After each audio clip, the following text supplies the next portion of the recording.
नमस्कार, आज का इतिहास देख रहे हैं आप। आपके साथ मैं हूं स्वीटी दीक्षित। दुनिया भर में 10 दिसंबर को मानवाधिकार दिवस बड़े ही धूमधाम से सेलिब्रेट किया जाता है। दरअसल द्वितीय विश्व युद्ध के अत्याचारों में मानव अधिकारों के महत्व को एक अंतर्राष्ट्रीय प्राथमिकता बना दिया गया था, जिसके बाद संयुक्त राष्ट्र महासभा ने अंतर्राष्ट्रीय मानवाधिकार दिवस की घोषणा की गई। साल 2024 की थीम हमारे अधिकार हमारा भविष्य अभी ये है। बता दें कि हर साल ये थीम बदलती रहती है।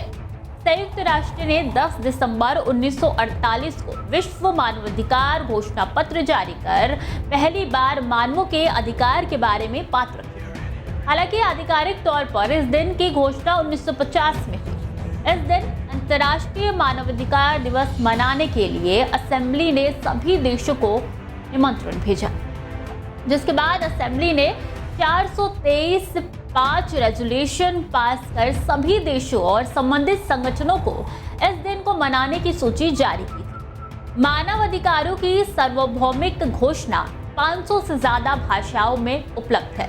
वहीं भारत में 28 सितंबर 1993 से मानव अधिकार कानून अमल में लाया गया था और 12 अक्टूबर 1993 को राष्ट्रीय मानव अधिकार आयोग का गठन किया गया था। लेकिन संयुक्त राष्ट्र महासभा द्वारा 10 दिसंबर 1948 घोषणा पत्र को मान्यता दिए जाने पर 10 दिसंबर का दिन मानवाधिकार दिवस के लिए निश्चित किया गया। मानवाधिकार का अर्थ है विश्व में रहने वाले प्रत्येक मानव को प्राप्त कुछ विशेष अधिकार जो विश्व को एक सूत्र में बांधते हो, हर व्यक्ति की रक्षा करते हो, उसे दुनिया में स्वतंत्रता के साथ जीवन यापन करने की छूट देते हो। किसी व्यक्ति के साथ किसी भी कीमत पर कोई भेदभाव ना हो, समस्या ना हो, सब शांति से खुशी खुशी अपना जीवन जी सके। इसलिए मानवाधिकारों का निर्माण हुआ। मानवाधिकार दिवस लोगों को उनके अधिकारों के प्रति जागरूक करने के उद्देश्य से मनाया जाता है। मानव अधिकार का मतलब मनुष्य को वो सभी अधिकार देना है जो व्यक्ति के जीवन, स्वतंत्रता, समानता और प्रतिष्ठा से जुड़े हुए हो। ये सभी अधिकार भारतीय संविधान के भाग 3 में मूलभूत अधिकारों के नाम से मौजूद है और इन अधिकारों का उल्लंघन करने वालों को अदालत द्वारा सजा दी जाती है। मानव अधिकार में स्वास्थ्य, आर्थिक, सामाजिक और शिक्षा का अधिकार भी शामिल है।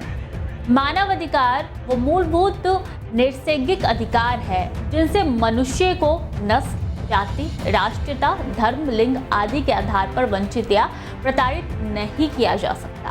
भारत में 12 अक्टूबर 1993 को राष्ट्रीय मानवाधिकार आयोग का गठन किया गया, जिसके बाद से मानवाधिकार आयोग राजनीतिक, आर्थिक, सामाजिक और सांस्कृतिक कार्य क्षेत्रों में भी काम करता है, जैसे मजदूरी, HIV, एड्स, हेल्थ, बाल विवाह, महिला अधिकार। मानव अधिकार आयोग का काम ज्यादा से ज्यादा लोगों को उनके अधिकारों के प्रति जागरूक करना है।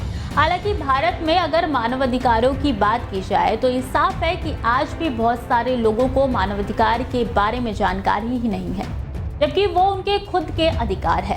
पिछड़े हुए राज्यों और गांवों में जहां साक्षरता का स्तर थोड़ा कम है, वहां मानवाधिकारों का हनन होना आम बात है। ऐसे इलाकों में जिन लोगों के पास ताकत है वो इसका पालन नहीं करते और सामान्य लोगों को दबा देते हैं। शहरों में लोगों को मानवाधिकारों की जानकारी तो है, लेकिन वो इनसे गलत फायदा भी उठा लेते हैं।